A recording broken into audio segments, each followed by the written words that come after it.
I am Dr. George Talopoulos, and welcome to Reasonable and Necessary, Australia's premier podcast series on the National Disability Insurance Scheme, brought to you by the Summer Foundation. But before we go any further, please do me a favour and hit the like button, subscribe to the channel, and select the notification bell so you can be notified of future episodes. On today's episode, we're joined by the Minister Bill Shorten to understand what the budget announcements will mean for people with disabilities and our families. Is there a cap on the NDIS? Will our funding packages be cut? And will it be harder to get onto the NDIS?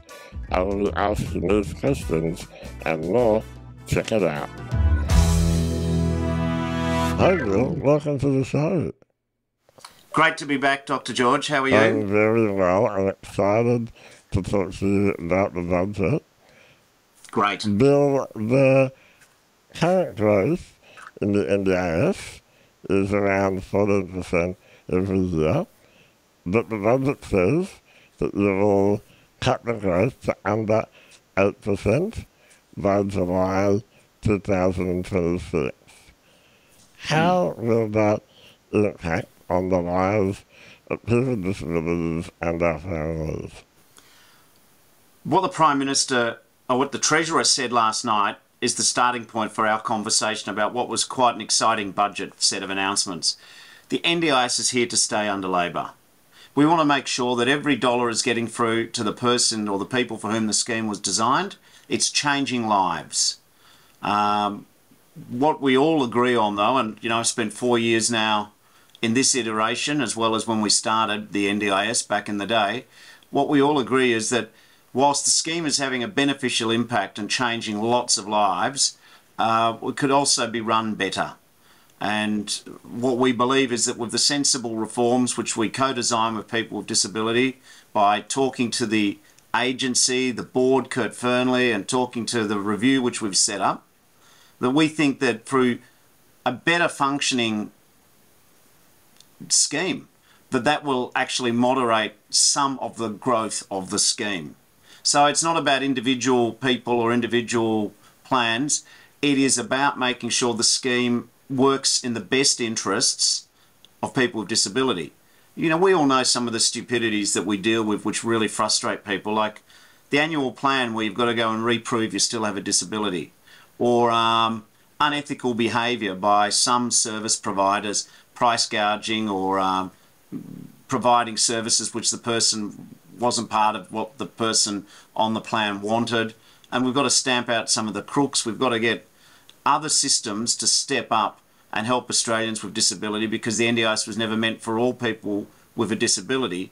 And if we do all the stuff which frankly people have been stopping me in the street, talking to me about, that we're seeing in the review, that the advocates tell me, then I actually think we can get to about an 8% growth target.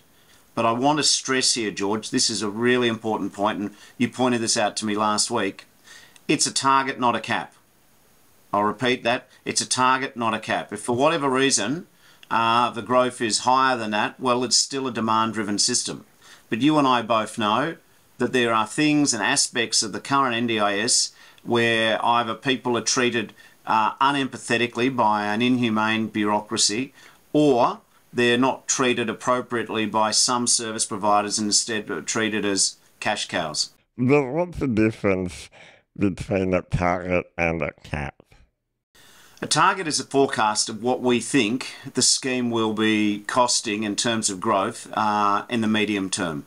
So we forecast what we'd like inflation to be, or we forecast what we think unemployment will be in a budget, and we're forecasting what we think the scheme will rise annually, so we can make a declaration in the budget, a forecast for people to read, based upon the changes which we hope to make in the next 3 years, slowly, sensibly, intelligently work through with people with disability. Plus, we've got other good things to look forward to with the review as well. So, for people who are listening and who are worried that their plans will be cut, what do you have to say? None of the decisions that have been made so far go towards determining the future of an individual's plan. People's plans, frankly, I want to be better treated. 70% of the scheme has an annual plan. And that's a very stressful, anxiety-raising period. It also just focuses everyone on just getting the money, spending the money, then making sure that there's nothing left to spend, so you get the same plan the following year. It's pretty crude and unsophisticated how the planning process is done. I think in the case of some people, we can go for longer plans where there's predictability, there's certainty, where the agency doesn't sit down and sort of make you fill out countless paperwork on a very repeated basis, but rather talks to people about what are the outcomes they want, what are their dreams, what are their hopes, and how can we get people to engage in their communities and their world without having to constantly be dealing with an agency where you don't feel they understand what you're talking about. Yeah, I think that's really important. So people will also be wondering, will it be harder to get onto the NDIS? No, this is not about making it harder per se, so that's not the issue. The issue is that when you have a target or a forecast and we can get to that sort of range of growth, what that means is that we, I think, actually create more credibility for the scheme. See, people are aware that they love the scheme, but they're also aware when you scratch the surface, they think there are individual aspects, not of their own plan in particular, but just of the disability world where people think, oh, this service provider's not doing the right thing, or, you know, we've got to give more control and make the system more transparent and better for the participant. The scheme wasn't designed to serve the first interests of service providers or the agency. The scheme exists to serve the first interests of the people on the scheme, the participants. And I'm actually on the sunny side of optimistic that if we just use a lot more common sense, if we have longer term vision about people's plans, if we stamp out unethical behaviour, if we tackle some of the spiralling costs that people with disability get charged, and first and foremost, if we make the agency better, more specialised, so that you don't feel you're explaining a story to someone who doesn't understand you, if we get the states to start reinvesting in disability inclusion outside of the scheme, and if we make sure that the supported independent living work is achieving the promise that it's meant to do and not putting people in inappropriate housing, yeah, I'm confident that the scheme keeps growing, but it doesn't necessarily have to grow at 14%. So you're still committed to an uncapped and demand-driven NDIS? I am 100% committed to a demand-driven, uncapped scheme. Thanks, Bill. That's good. That's very reassuring. I mean, I see a couple of the other politicians in the Greens party saying somehow that this is some massive cut. That's just rubbish. My view is that the scheme can be run better. My view is that if we run the scheme better, it probably won't grow quite as fast as it's growing, although it'll still grow every year. And people who say that you can't touch the scheme or trying to talk about improving it are actually selling participants short. People with disability don't want to be treated as stupid. They don't want to be treated like they're an easy mark to be ripped off. People with disability care very much about the quality of outcomes in their lives. And I just want the system to respect that, not to just sort of business as usual, just let everyone sort of clip the ticket along the way. Absolutely. In the budget, there was a target around younger people living in aged care, and it references a target that says that no young person will be living in aged care by 2025. I want to be really clear, is this your government's commitment? It is absolutely the target which we've signed up to, but it's going to take some work. On one hand, we've got to make sure there are options for people not to be moved into residential aged care to begin with, and then we've got to keep working with people who are still in residential aged care to make them actually believe their options. Quite a lot of people have moved out. You know, it's quite a lot of the target's been accomplished. But there's still a group of people who I suspect, because they don't believe there's anything else other than residential aged care, they and their families opt for residential aged care. And I want to go back and have the conversation with these people and say there are real choices. But in the meantime, I've got to respect that if you have an anxiety in your family that you don't think there's anything else out there, I think it's on the system to demonstrate there is, not just tell people to ignore their own anxieties. I was looking at some recent data. 500 young people went into aged care last year, and the data also showed that if you went in, that you were 90% likely to die before you got out. What are your thoughts on that statistic? Listen, there's a challenge which the NDIS can't alone fix. The reality is we need more social housing. I'd encourage the senators currently blocking the Social Housing Future Fund, or the Housing Future Fund, that's the Liberals and the Greens, to change their mind, because we just need a better supply of housing. We can do what we can to make the system and the red tape less cumbersome, as we have with hospital discharge, but there is a blockage in terms of appropriate housing, and we've just got to I've got to get the states to do more as well. The NDIS can't solve every problem for disability, and we've got to get other people to step up and join the argument. Yeah, I think we definitely do. It's definitely a whole of government issue, isn't it? Exactly, and that's our challenge. Yeah. I saw that there was actually $7.3 million in the budget for addressing the issue. It talked about who's been provided education, social workers, and that kind of thing. But we need to do more, don't we? Yeah, there's no question. And, there's no question. And I think if we run the agency better, I think if we really try and understand how supported independent living's work and how we get people in the best options, I think we can certainly move the dial. Let's definitely work on that, Bill, and let's stick to that commitment, hey? Yeah, but I'm also concerned that I think some people with disabilities are in very vulnerable housing situations, and I do worry that there are some who are being exploited by some service providers, and we shouldn't have to be having this conversation in 2023. But I do think, so there's a housing challenge, there's NDIS working better challenge, there's giving people options, but there's also making sure that where people are currently in housing arrangements with support independent living, that they're not getting treated badly. Absolutely. You announced 10 reforms. You're injecting $750 million into the agency. A lot of the reforms that you announced made a lot of sense, and they're things that we've been calling for a while.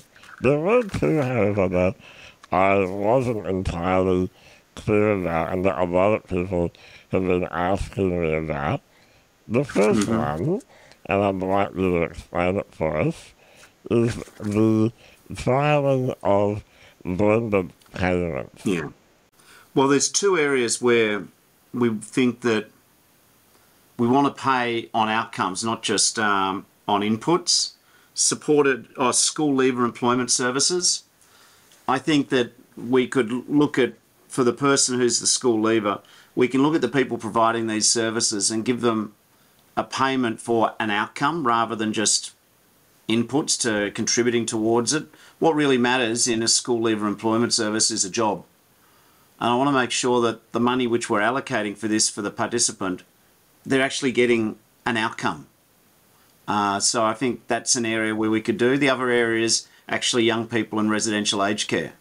That what we've got to do is, if we're going to support service providers, I want them to actually get an outcome for a person.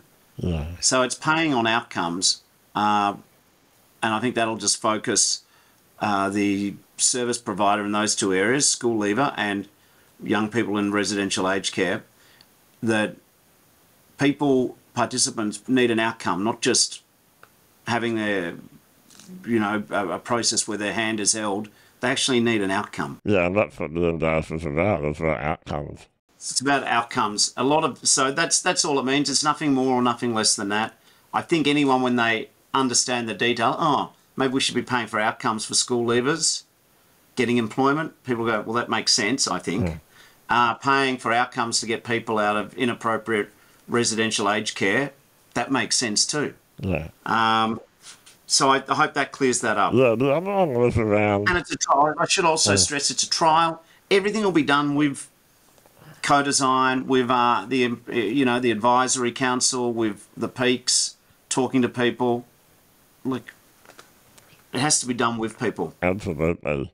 The second one was in reference to preferred provider arrangements. Yeah. Yeah, that's This is another one that people have been asking about. yeah. You're right. The language is not clear. What I want to do is when I look at assistive technology products and associated services, if there are providers who are providing items which are not extortionate in price, then I want them to be the preferred provider. This is just a straightforward measure to say that where people are buying services and there's a great variation in price because some AT providers are charging an arm and a leg and and your firstborn child just to access it, and the reality is there's other providers who are just charging a fair price.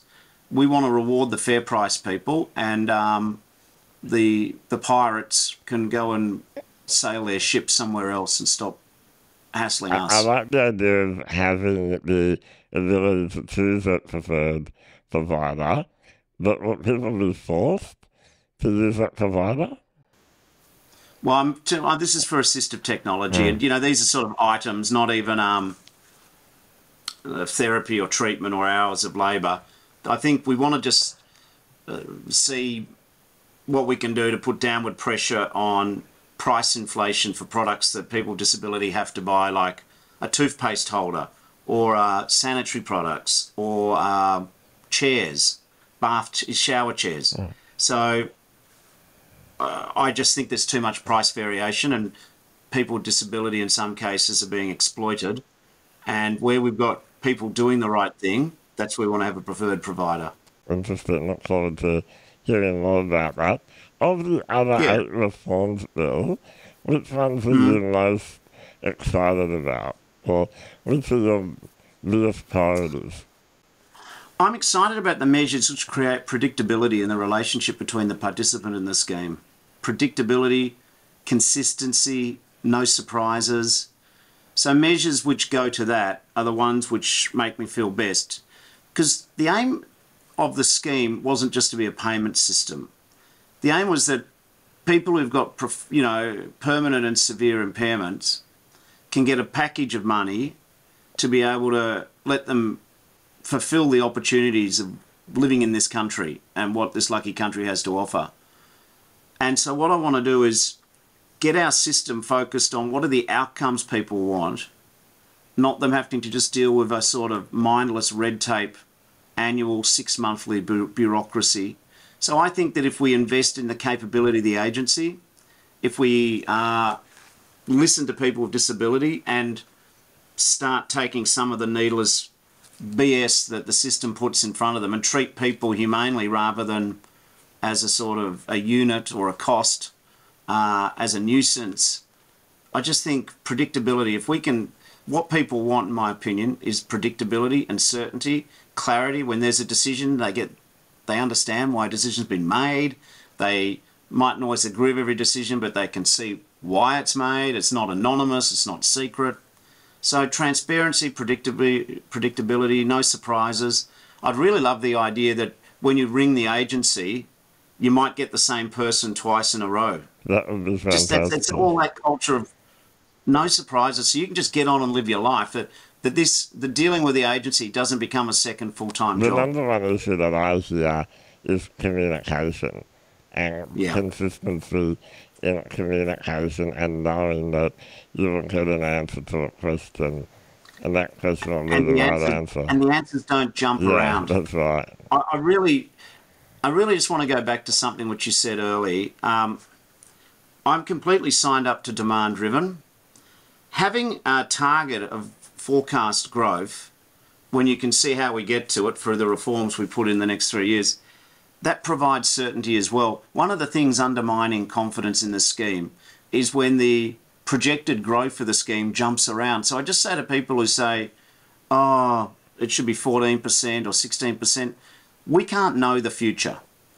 But if we have a predictable rate of growth, which we try to get to, that'll just add certainty, and it just means that the scheme's set up, it's mature, people are getting a sort of, you're not going to make 100% of people 100% happy all the time, but just they know the rules and they know where they're going and they can just get on with their lives and use these packages to enable them, not to weigh them down.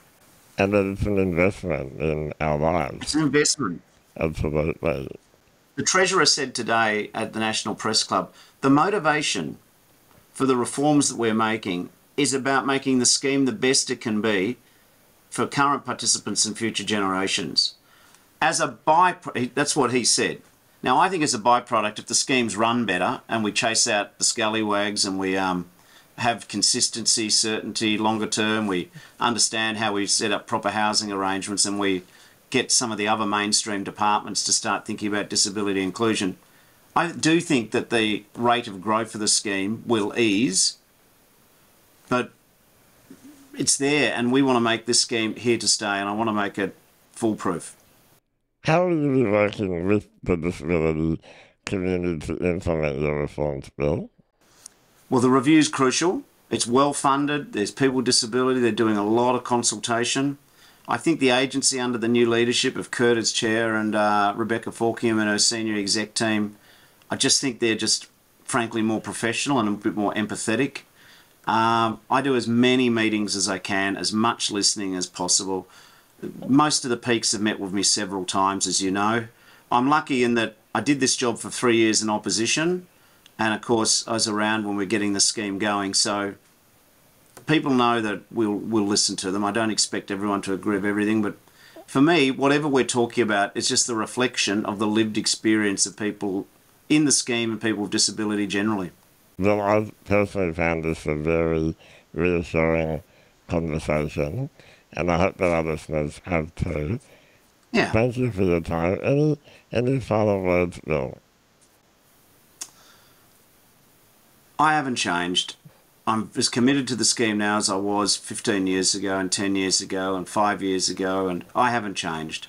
And I feel that within the government, the fact that we are all saying the scheme is here to stay, that we want to make sure that every dollar gets through to the people for whom the scheme was designed, that is great. And hopefully we can show a path where the public confidence in the scheme increases, but even more importantly, that people in the scheme feel that their interests are put first. Thanks for being a champion for us in the government, Bill. We do appreciate it. No, I've always got your back. It's important to me. And thanks for your time. All right, ciao. Bye. That's all we have time for on today's episode of Reasonable and Necessary. We love your feedback, so please hit the like button and share your thoughts with us in the comment section below. Thanks for listening, and until next time, stay well and reasonable.